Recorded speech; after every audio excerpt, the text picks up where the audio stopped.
श्रावण मास। श्रावण मास महादेव का सबसे प्रिय माह है। इस महीने में की गई सभी साधना, व्रत और पूजा का कई गुना फल मिलता है। आइए सुनते हैं श्रावण माह महात्म्य का प्रथम अध्याय संक्षिप्त में।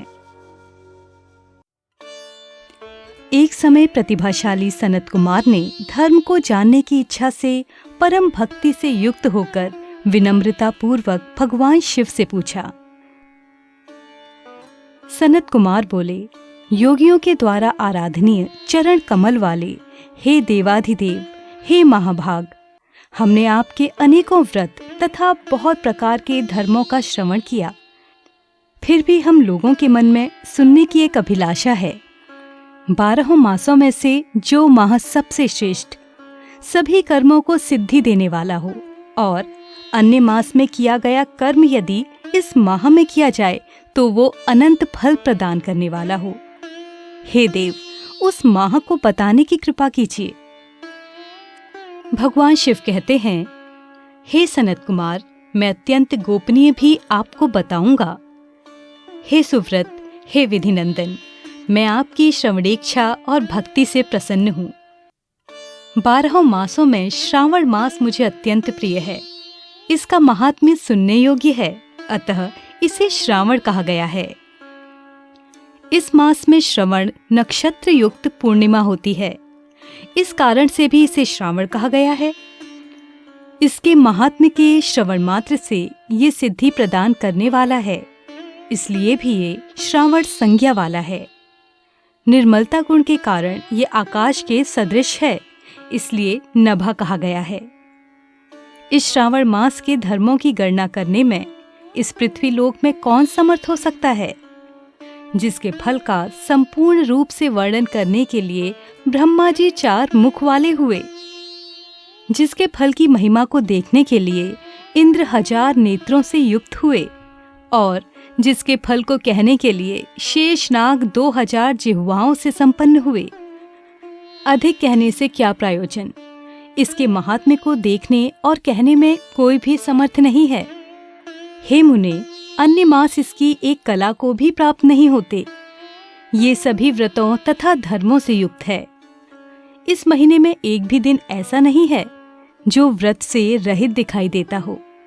इस मास में प्रायः सभी तिथियां व्रत युक्त हैं।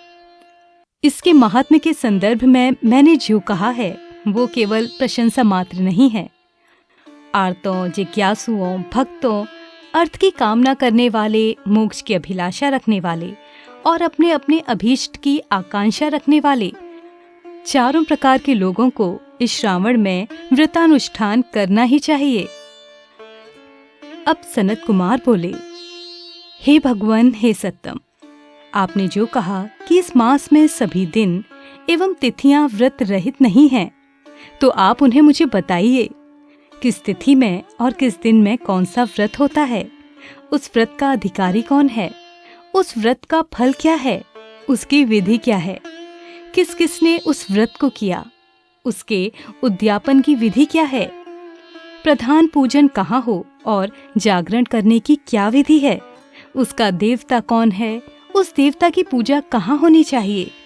पूजन की सामग्री क्या क्या होनी चाहिए? और किस व्रत का कौन सा समय होना चाहिए? हे प्रभु, वो सब आप मुझे बताइए। आप मुझे बताइए कि ये मास आपको प्रिय क्यों है? किस कारण ये पवित्र है?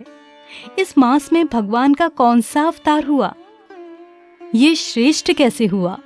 और इस मास में कौन कौन धर्म अनुष्ठान के योग्य हैं? हे प्रभु, आप मुझे संपूर्ण रूप से बताएं। हे कृपालु, मेरे पूछने के अतिरिक्त भी जो शेष रह गया हो उसे भी लोगों के उद्धार के लिए आप कृपा कर कर बताएं। कल्याण रूप होने के कारण आप शिव हैं और पाप समूहों को हरने के कारण आप हर हैं। हे देव, एकमात्र आपके ही पूजन से पंचायतन पूजा हो जाती है, जो कि दूसरे देवताओं की पूजा से कभी संभव ही नहीं है। आप स्वयं शिव हैं। आपकी बाईं जांघ पर शक्ति स्वरूपा दुर्गा, दाहिनी जांघ पर गणपति, आपके नेत्र में सूर्य और हृदय में भक्तराज भगवान श्री हरि विराजमान हैं। सबको विरक्ति की शिक्षा देने हेतु आप शमशान में तथा पर्वत पर निवास करते हैं।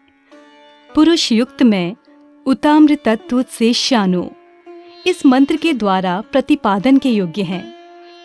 जगत का संहार करने वाले हलाहल को गले में किसने धारण किया? महाप्रलय की कालाग्नि को अपने मस्तक पर धारण करने में कौन समर्थ था? संसार रूप अंधकूप में पतन के हेतु कामदेव को किसने भस्म किया? आप ऐसे हैं कि आपकी महिमा का वर्णन करने में कौन समर्थ है? एक तुच्छ प्राणी मैं करोड़ों जन्मों में भी आपके प्रभाव का वर्णन नहीं कर सकता, अतः आप मेरे ऊपर कृपा कर कर मेरे प्रश्नों को बताएं। इस प्रकार श्रावण महात्म्य का संक्षिप्त में पहला अध्याय समाप्त होता है।